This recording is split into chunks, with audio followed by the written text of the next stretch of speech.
Think about your favorite food. Think about how this food makes you feel. Think about why this is your favorite food. And think about the emotions that are surrounding this food. When I think about my favorite food, I think about pizza. As a native New Yorker, pizza is near and dear to my heart. Now, when I say pizza, I do not mean that stuff in a deep dish pan. I don't mean this sad Midwestern excuse of bread topped with cheese cut in squares. I mean thin crust, bubbly cheese, folded in half pizza. And this is the pizza of my childhood, and it's near and dear to my heart. And if we think about why we like the foods we like, it's because they're surrounded in all kinds of emotion. So we don't eat simply because we're hungry. At least I don't eat simply because I'm hungry. We eat sort of in this social context with this emotional context.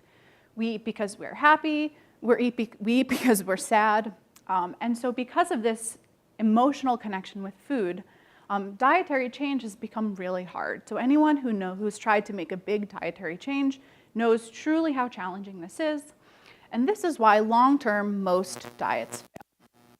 So if we want to have the goal of being able to eat healthier, we need to figure out a better way to be able to change our diets such that they're more healthful. When we also think about nutrition advice, I think many can understand how nutrition advice is seemingly confusing. So some nutrition advice seems to change with time. So if we think about butter, butter is back, butter is in, margarine is out. But 50 years ago, 20 years ago, even 10 years ago, this was not the case. People used to think that eating eggs was no good. Too much cholesterol, cut out the eggs. And now it seems like there's more of a consensus that eggs can be part of a healthy diet. And so nonetheless, this is very confusing to people. So in addition to nutrition advice seemingly changing with time, there's also the fact that research from nutrition studies seems to get blown up in the media.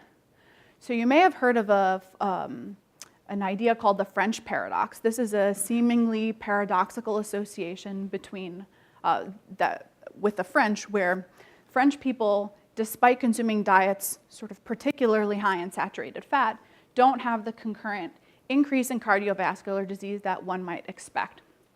And so there's been a lot of effort to try and figure out why this might be. So why do the French, who eat a lot of cheese, seem to have lower risk for cardiovascular disease than we might expect? And so as this might be sort of a pseudo-scientific basis for consuming a mostly cheese diet, which is appealing to me, there's been this idea that perhaps it's something additional incorporated into the diet of the French that's imparting this protection from this diet rich in saturated fat. And so the food that's gotten most of this attention has been red wine, another food that people like to consume.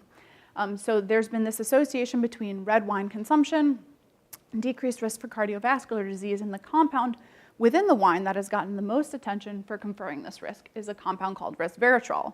This is a compound made by grapes and thus present in wine. And there have been some sort of model studies feeding megadoses of resveratrol to model organisms like worms or mice, and found that this compound can extend life or reduce risk for cardiovascular disease. But the question is whether or not we get this benefit from simply consuming red wine. But nonetheless, the media gets a hold of this story, and it's an explosion. So all of these things together are really confusing for people. But if we think about what kind of dietary advice is not debated, the one that comes to mind for me is a diet rich in fruits and vegetables can be protective against the development of chronic diseases. I don't think there's a dietitian out there who will debate this point. And so in our group, we're really interested to try and understand why diets rich in fruits and vegetables are good for us. And so to this end, we spend a lot of time focusing on tomatoes. So why tomatoes? Tomatoes are the second most commonly consumed vegetable in the Western diet, and that's second to potato, which is really sort of barely a vegetable. And tomatoes make up over 20% of our vegetable intake, and there have been epidemiological studies which associate diets rich in tomatoes with a decreased risk for a number of different cancers and cardiovascular disease. And so these are studies where they scientists look at what people eat and their health outcomes and try and create correlations. And so if we think about what the compound within the tomato that has gotten the most attention for conferring this benefit, that compound is called lycopene. So lycopene is a pigment that exists in tomatoes. It's red, and it's what makes tomatoes red. And there's been attention given the relationship between high levels of lycopene in the body and decreased levels of disease. But this relationship doesn't tell us that lycopene is the active agent in tomatoes. And so we're really interested in trying to interrogate this relationship and understand what's going on here. And so if we think about lycopene and its function in people, we should maybe first start to think about lycopene and its function in plants. So lycopene is a pigment. It exists in the plant in conjunction with chlorophyll, the pigment that makes plants green, and it's involved in helping protect the plant from all of the excess energy that's produced during photosynthesis. So photosynthesis is the process of the plant taking light and making energy. And as a result, there's a lot of generation of oxidative species and free radicals. And so it's thought that lycopene exists in the plant to help quench this extra energy. And so it's been hypothesized that if this is how lycopene acts in plants, perhaps this is how it might act in people who eat those plants.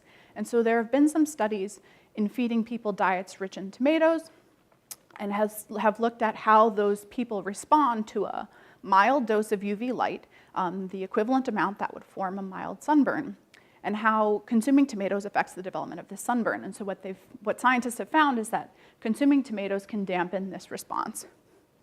And so we think if tomatoes have an ability to dampen the UV response, the skin's UV response to the sun, then perhaps this might have some implications in skin cancer. And so we set out to test this in a preclinical way. So what we did is we used an animal model. This is a hairless and immunocompetent mouse, and it's a validated model for non-melanoma skin cancers. And so what we did is we fed these animals two diets. So one is a typical purified rodent diet, and the other one is that same diet supplemented with tomatoes. So we fed these animals these diets throughout their lifetime, exposed them to UV light, like mouse tanning, and what we did is we could then count and analyze the tumors that resulted from these animals. And so what we found is that simply the incorporation of tomatoes into the diet of these animals was able to reduce the number of tumors that these animals got by about half. So this is a striking result. This is simply adding tomatoes to the diet. But the question is, what is it about the tomato that's imparting this benefit? And that's really our question. And so luckily for us with tomatoes, there's a whole host of diversity that exists within tomatoes. And we can utilize this diversity to create tomatoes to help us test our nutrition ideas. So for example, if you look at the small orange tomato here, you can use plant breeding and our understanding of plant genetics to incorporate the traits for this orange tomato into the background of a Roma tomato, which you might find in the grocery store. And so here you can find my student Michael Djokovic doing just this, crossing different tomato plants to try and understand more about how these traits are inherited and to see if we can get our traits of interest into tomatoes that we can grow here in Ohio. And so to this end, if we want to understand the effect of lycopene on, say, skin cancer, what we can do is we can take tomatoes and breed them in such a way that they don't make lycopene. And so now what we can do is we can test these in animal models to see how does a tomato with and without lycopene affect the development of skin cancer and give us some conclusive information about what lycopene is doing. And so we think that this will help us develop some targets, some molecular targets that we can then use in breeding to develop more healthful tomatoes. And so if we look forward, I think the future will allow sort of this development of crops that are more healthful for us. And so it may seem a bit like pie in the sky, but I think one day that pizza will have a more healthful tomato sauce and help us live a more healthful life. Thank you.